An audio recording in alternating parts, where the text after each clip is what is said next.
मोहम्मद इलियास जो मुलाकातें कर रहे हैं बीजेपी नेताओं से, मोहम्मद इसराई जो कैबिनेट मंत्रियों के साथ मंच शेयर कर रहे हैं, विपुल गोयल भी कार्यक्रम में थे, नरबीर सिंह भी कार्यक्रम में थे, दोनों मंत्रियों ने मोहम्मद इसराइल की तारीफ भी की।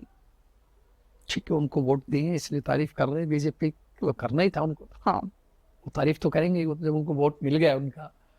लेकिन ये इजराइल जी का अपना एक फैसला था। उनके पिताश्री हमारे साथ भी मेरे साथ भी थे 2009 से 14 के जलेब खान साहब, और बहुत ही एक अच्छी परिवार से संबंध रहे हैं, इसलिए हमें उम्मीद नहीं थी वैसा करेंगे।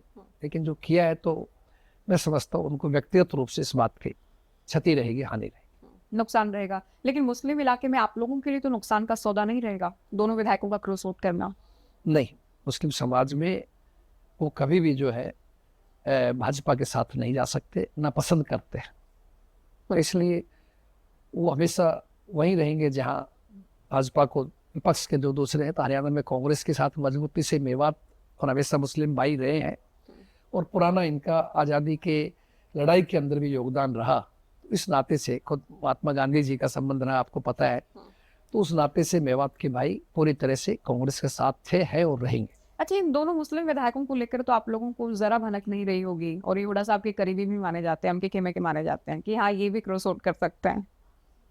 नहीं, हमें तो नहीं था ऐसा, और सभी के कांग्रेस के सम्मानित विधायक रहे, कोई किसी करीबी का कहें इस बारे में तो क्या कह सकते हैं। लेकिन कुल मिला करके हमें तो उम्मीद औरों से भी नहीं थी, सच बात यह है। हम तो उम्मीद करते थे कि 37 के 37 ही वोट कांग्रेस के उम्मीदवार को मिलने चाहिए थे।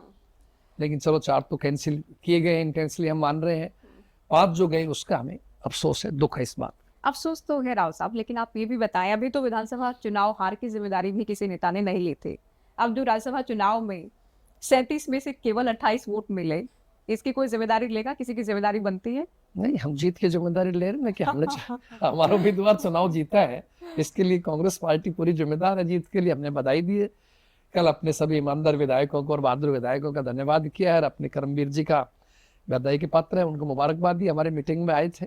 तो ये जीत का क्रेडिट तो ले रहे हैं, लेकिन जो हालात बने उनकी जिम्मेदारी नहीं लेंगे। नहीं, इसके लिए मैं जरूर कहना चाहता हूँ, देखिए डेमोक्रेसी के अंदर मीडिया के साथियों को मैं एक निवेदन करूंगा कि मीडिया के साथी अखबारों में ये हम पढ़ रहे हैं, इसमें आ रही है, आपके माध्यम से आती है न्यूज़ें, सभी के माध्यम से, हाँ। कि भाई कांग्रेस कंट्रोल नहीं कर पाई, कांग्रेस नहीं रख पाई। लेकिन मैं कहता हूँ उनको ये चाहिए कि देखिए भारतीय जनता पार्टी ने कितना गलत काम किया है कि चुने हुए विधायकों को खरीदने का काम किया है, चुने हुए विधायकों पर दबाव डालने का काम किया गया। क्या जरूरत थी भारतीय जनता पार्टी को तीसरा निर्दलीय उम्मीदवार खड़ी करने की?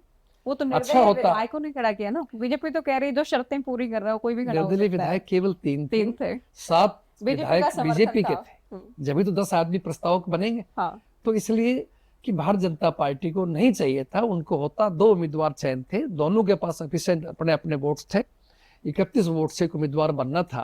तो अच्छा होता कि भारतीय जनता पार्टी नहीं खड़ा करती किसी पैसे बल के ऊपर बाहुबली व्यक्ति को, ताकि डिस्टर्बेंस ना हो, लोकतंत्र का मर्डर ना हो, डेमोक्रेसी डिस्टर्ब नहीं हो। ये चाहिए था, लेकिन जानबूझ कर ऐसा किया गया। तो इसलिए मीडिया को चाहिए इस बात को हाईलाइट करे कि देखिए भारतीय जनता पार्टी ने कितना गलत किया है। पहले इन पर आरोप लगते रहे, सरकारें चुराई है, वोट चुराए हैं, अब फिर विधायक हरियाणा में चुराए गए। तो ये बातें उनके विरुद्ध जानी चाहिए। जनता में मैसेज जा रहा है कि भारतीय जनता पार्टी जो कर रही है वो ठीक नहीं है।